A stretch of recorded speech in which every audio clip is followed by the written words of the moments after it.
another story time video where I'm going to be talking about myself actually and kind of elaborating on my journey in the realm of physics and spirituality, and how I got to being where I am. A lot of you guys have asked me in the comment section, do I spend a lot of time researching this stuff on my own time? Yes, I do, but I've also been studying a lot of this science for a very long time, majority of my life actually. So I will be detailing all of that actually in this video, how I kind of got into science and where it started and kind of how it evolved and what I kind of accomplished along the way, just so you guys can get to know me a little bit better. And maybe you can comment below if you guys have experienced stuff similar in your experience of life. So without further ado, let's get into it. So this will be an interesting video regardless of it being a story time, I promise. So yeah, story time, the journey to physics genius and spiritual enlightenment. Now when I say physics genius, I mean genius, but not in comparison to the cosmos. To the cosmos I'm still learning, right?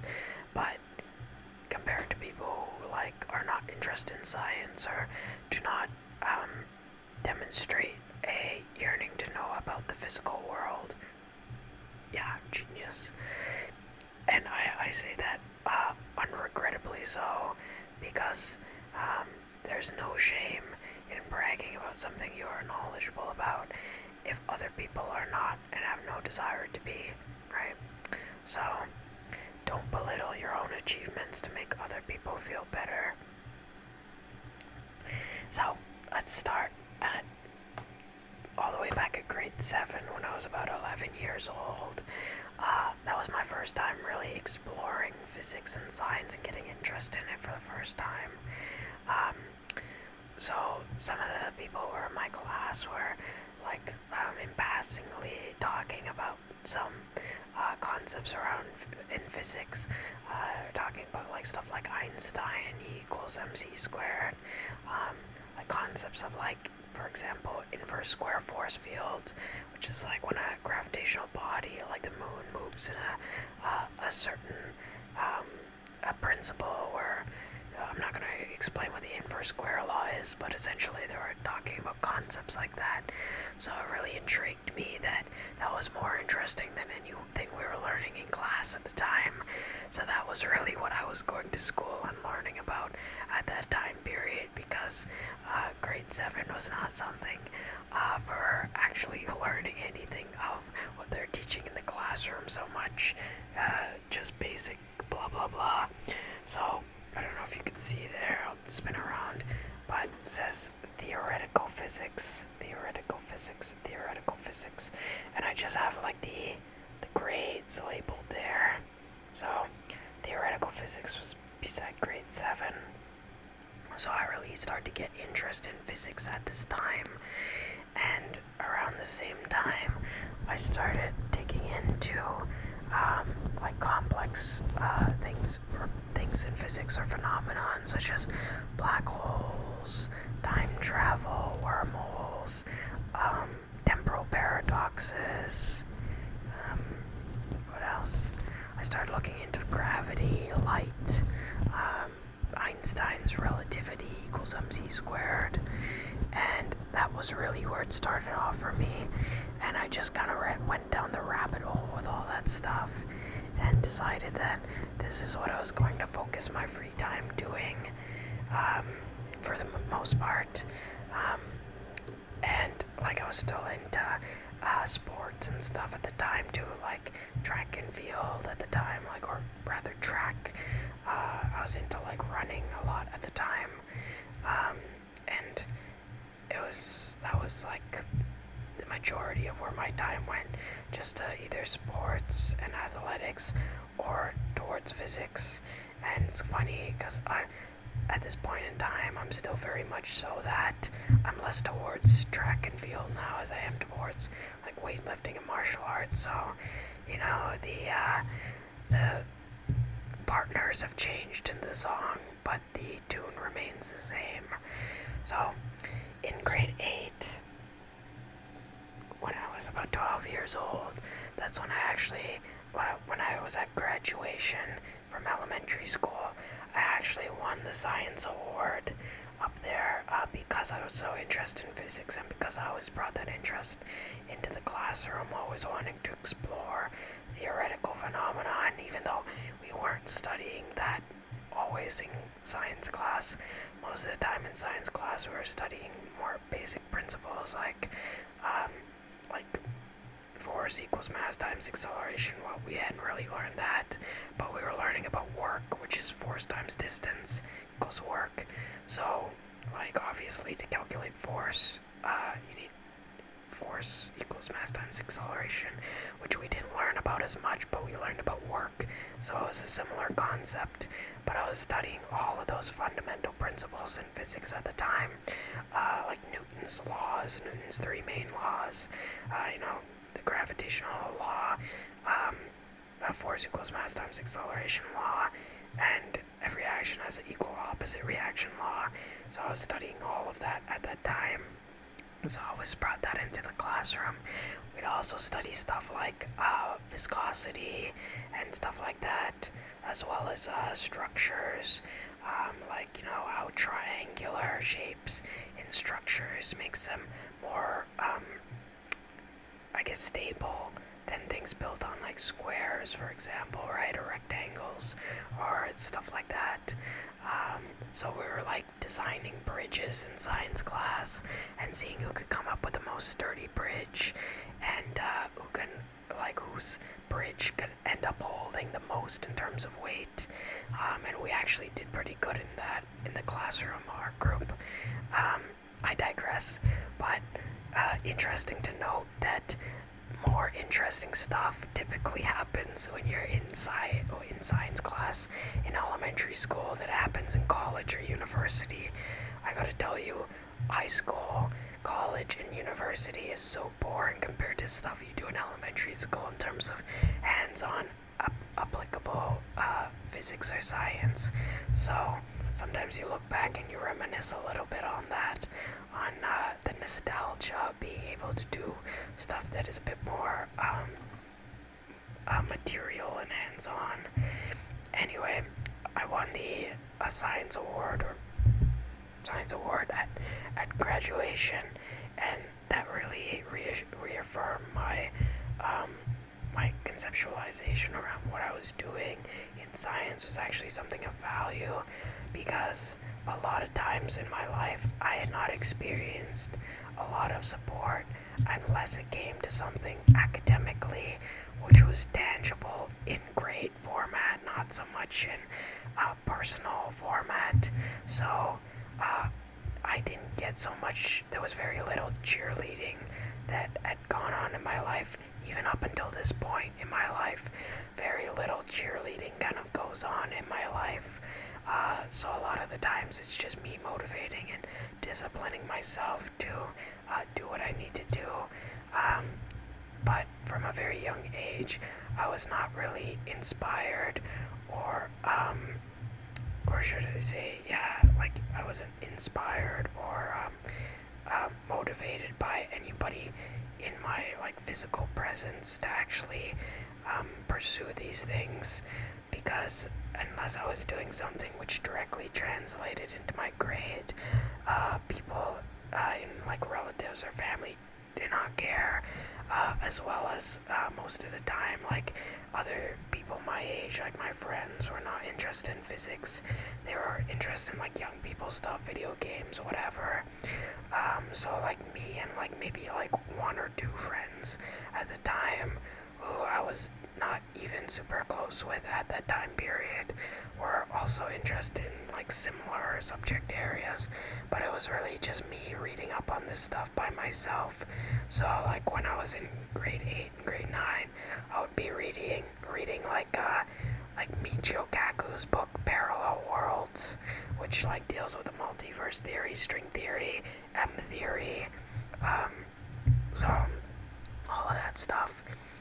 Anyway, I digress. That kind of reaffirmed, winning that award really reaffirmed my, my notion about myself that, what I was doing was actually meaningful, and it was recognized by, some of the teachers around me. So, some of the stuff I used to do in elementary school, actually in math class, because the math was pretty straightforward for me, at least at the time. That was a time in my life where I actually didn't mind math as much. When I got into high school, I did not like math at all. Going into later years, I actually ended up in grade 12, I actually ended up switching calculus for weight room, which was one of probably the best decisions I ever made in high school, because I really had a great time in weight room, and I really more so enjoyed athletics at that time in my life compared to science.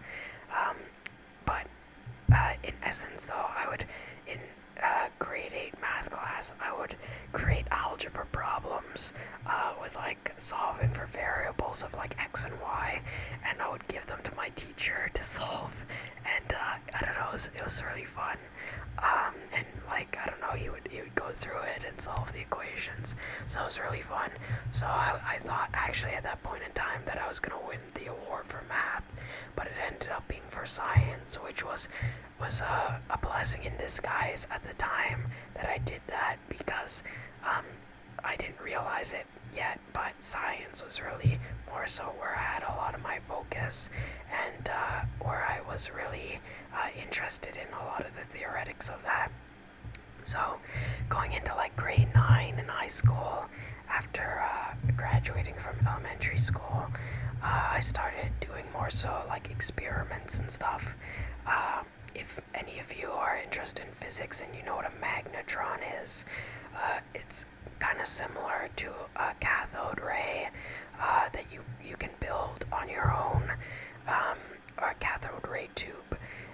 So essentially what it is, it's a device or a setup that involves you creating a vacuum setting or a simulated vacuum setting inside a glass jar or something, and being able to produce plasma inside the jar and seeing the electric discharge of the current, which was actually pretty cool to experiment with that, and observe that and try to create that experiment for myself. It didn't turn out exactly the way I wanted, because the when I was young, I didn't have a lot of money to spend on stuff for science projects and stuff, and the relatives around me did not have a lot of money, so it was me, a young kid, who was not even working or didn't have money from anywhere, just more so from money that I just had scraped together. I would spend on stuff vacuum pumps and stuff that you would need to create a physics experiment, glass jars and power supplies and stuff like that. But I realized that the power supply that I had at the time wasn't sufficient enough in current to produce the phenomenon that I was trying to produce inside this. But in grade 9, I used to track down my shop class teacher and get him to drill holes in glass jars so that I could create a setting that would simulate the vacuum setting to create plasma. And if you don't know, plasma is a state of ionized gas, the same that is generated by the sun or by fire or lightning. So I was trying to create that inside this jar from an experiment that I saw produced by another physicist online. So yeah, that was grade 9. I was working on that, doing experiments with creating plasma, and then as I got older and I went into as I graduated, actually, because for a while after that, I wasn't so much interested in physics because I felt like it wasn't acknowledged, my interests weren't acknowledged, and all the work that I was doing in the field of physics and science in terms of exploration and coming up with theories and stuff, it wasn't acknowledged by anybody around me or by friends or anybody in the community.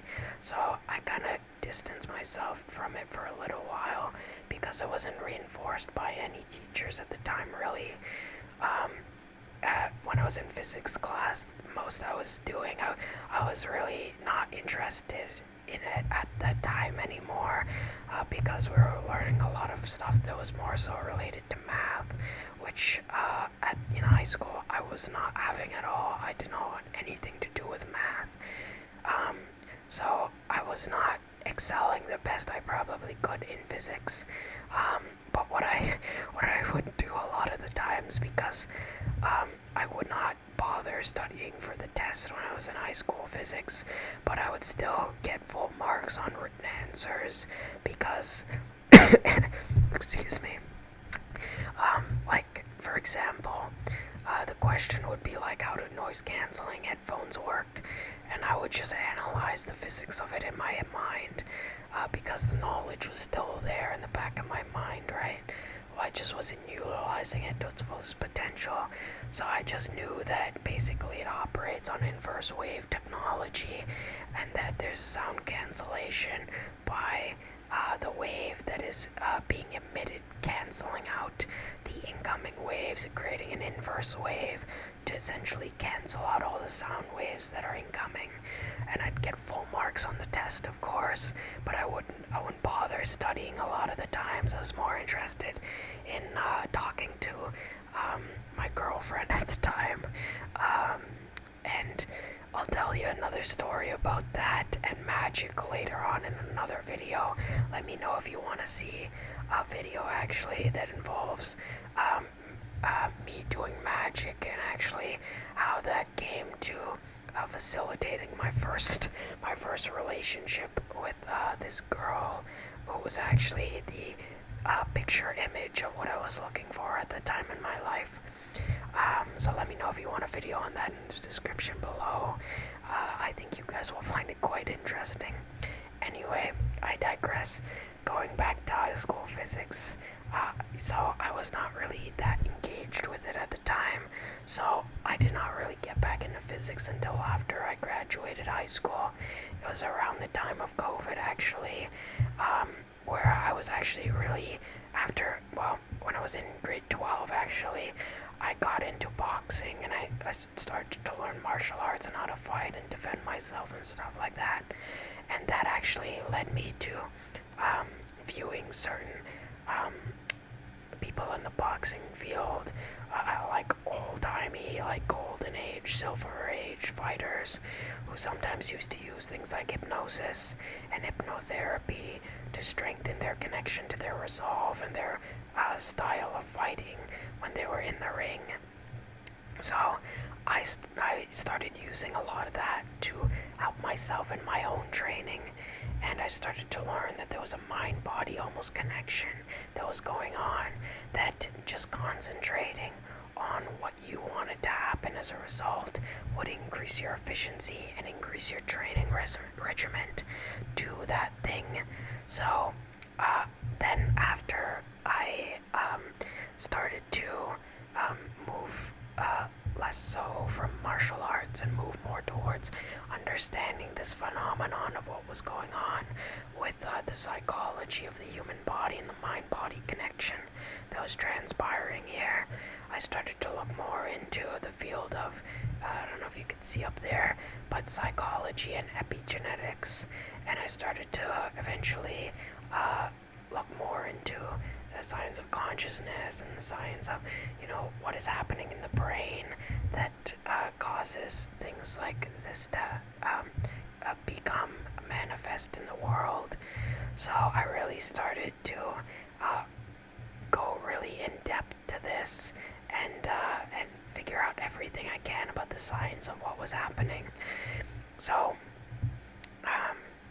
I started to really dive deep into how the brain operates, how the mind operates, how the body operates, and how they all work cohesively together, and how all the sciences, neuroscience, physics, chemistry, biology, how all of that in our own physiology overlaps with each other, and how they're all connected, and how that energy in turn is connected to the energy in the field.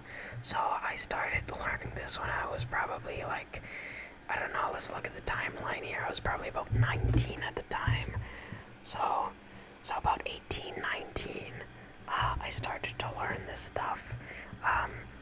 And it was around that time where I then started to come into things like spirituality, neuroscience, and again, it was just me learning this by myself. There was no one encouraging me to seek this out or encouraging me to learn about this or study this. It was just all me, like being inspired by the concept of exploration myself, to go out of my way to find out more about this stuff. So I in turn started to learn more and more about this phenomenon, became more interested, and started to just research as much as I can about the various sciences. And in turn, essentially, around that same time, a little bit after this, I got into exploring neuroscience and then eventually spirituality, and how these really overlap with each other and translate into the phenomenon we call consciousness. So I started to look into things like, astral projection, lucid dreaming, meditation, all of this conscious stuff around conscious thought and focus. And this was all during the time of the pandemic. So while everybody was out like drinking themselves away, locked up in their house, I was learning about neuroscience and spirituality and studying ancient cultures and religions, and ancient knowledge and all this stuff. Yeah, I just paused it for a couple seconds because I want to eliminate any background sounds for you guys the best I can. So going back to what I was saying, I was just studying all that during the time where everybody was like in lockdown and stuff like that. And I actually used a lot of that to learn about states of divine healing and cellular regeneration and various bodily processes which can enhance the functionality of the body at various levels. So I started to learn about all of that stuff, and when, like, from that time period on, I just continued along that same path, up until like now. And like when I got into college, kind of like around age 21, like we can see here on the board, I started to study, get back into the study of stuff that I used to study when I was really young, like time travel, but I included all of this knowledge that I now had around all this stuff that was already present in our environment, like energy, like ions, photons, stuff in the environment, free energy that was floating around. And I started to really get into exploring stuff, like what they would term as like ESP, for example, extrasensory perception, if you don't know. So basically the signs of consciousness. And I started to come across things like the Gateway process and Project Stargate and all these various documents by the CIA explaining the way consciousness operates. So I really started studying up on all of that and all the advanced sciences, stuff like Kundalini psychosis and biofeedback and hypnosis and transcendental meditation, all of this stuff, which is documented in these documents. And if you guys are interested, I'll link it below in the description and you can check it out for yourself. So and it talked about stuff like, the magnetic field around the human body, also what we would term nowadays in like anime culture as aura. Bro has aura. So I was developing aura from a long time, and funny to mention, actually, like back, actually probably before grade 7, Beyblade Metal Fusion was one of the OG animes I was interested in. So, I grew up with Ryuga being a role model or an icon for what one should strive to achieve in life. Anyway, going back to time travel and ESP and consciousness, and just if you're wondering why all the Beyblade Metal Fusion is now making a comeback, that was somewhat part of my manifestations for it to come back when I had created a YouTube where I can talk about this stuff. So funny how things like that come full circle. You manifest something way back, and it comes to fruition years later. So anyway, getting a bit off topic, but going back to time travel and consciousness, I started to study all these things. I started to read books by Robert Monroe and William Bowman, and all of their accounts on out-of-body experiences and astral travel, and OBEs and NDEs, stands for out-of-body experiences and near-death experiences. And I started to read up on all the sciences of consciousness and ancient civilizations like the Egyptians practicing these, and the mantras that are created by Samuel Anwar and all of this stuff. So anyway, and then later in college I started to get more into energy manipulation and manifestation. So studying the science of what they would term in physics as entanglement, which Einstein titled as spooky action at a distance. So I started to realize that entanglement and all the energy in the cosmos were connected, and that's the highest state of phenomenon. The crown chakra is depicted as the 1,000-petaled lotus because of this reason, because it was this symbol of entanglement with everything in the cosmos, entanglement with all forms of energy, entanglement with all spatial dimensions. So that was one of the understandings and realizations that I came to. I also started to look into things like the Book of Revelation, which talk about the 7 churches. If you're interested in, opening your chakras, or the conceptualization of the energy centers, or the chi meridians and the nadis, and things related to that system, I encourage you to look into the Book of Revelation and study specifically Revelation 2 and 3, which goes into the aspects of all the 7 churches, because funny enough that they have 7 churches which just happen to be aligned with the aspects of the 7 chakras. So funny enough, the cosmos does have a sense of irony to it.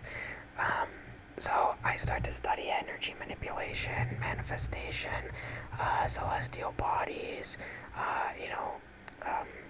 things like the angels, the archangels specifically. So I started to actually pray a lot to the archangels such as Michael, and I actually for years actually before this point in time, I would actually pray to him and ask him to come into my being and basically embody his character, so that I could essentially be an instrument of divine justice and allow that to be translated into the world, so that I could share what I have learned and share my experience with everybody else. So that is the majority. So that is the majority of my journey so far. If you guys want to hear more story times about me and are interested in these type of story time videos, then please comment in the comment section. Please comment in the comment section below, and I hope you enjoyed this video. I really do enjoy making content for you guys and talking to you guys and having a community around me, because as I said, for a long time in my life, even now, I still receive very little like reinforcement in terms of my I guess explorative endeavors or my interests being like reinforced or affirmed by anybody outside of myself. It's only like me and a few friends I have at college who really embrace like stuff that I do in my free time. So I do really appreciate all of your guys' support. And I love reading your guys' comments and interacting with you guys in the chat. So please let me know if you guys enjoy videos like this. If you want what content you want to see moving forward, please like and subscribe to help support the channel, because it does really make a big difference.